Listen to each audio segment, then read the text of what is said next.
కొంచెం ఘాటుగా మూటుగా సూటిగా నా ఇంటికే కూడా వీక్కోరు, ఇంటికే కూడా పీకరు అని చెప్తున్నా.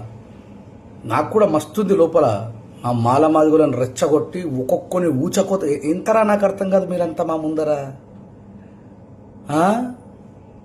అన్నలమై తుపాకులు పట్టుకున్న గన్నులు పట్టుకున్నది మేమే, ఫ్యాక్షనిజంలో తలలు నరికినటువంటి ఫ్యాక్షనిస్టులం మేమే. ఈటేమో అలెలుయా ప్రభు అని చెప్పేసి ఆయనతో ఫ్యాక్షనిజం చేసిన వీరులంతా కూడా దేవుని నామమున దేవుని చిత్తమునని చెప్పి అయిపోయినరు.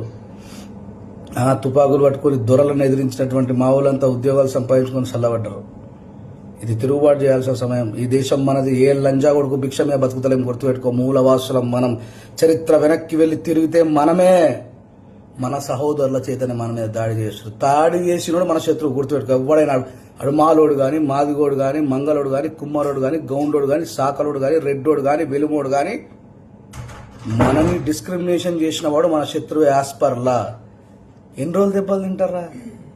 తిరుగుదాడి చేయండి. ఆర్టికల్ బిఎన్ఎస్ 34 ఏం చెప్తుంది?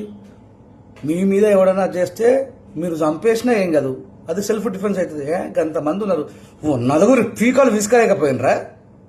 ఎన్ని సంవత్సరాలు దెబ్బలు పడతారా ఇంకా మీ జీవితాంతము? కొట్టుడు నేర్చుకోండి. బిఎన్ఎస్ సెక్షన్ గుర్తుపెట్టుకోండి. 34 ఏం చెప్తుందంటే సెల్ఫ్ డిఫెన్స్లో చంపేసినా సరే అది ఆత్మరక్షణ అని చెప్తుంది.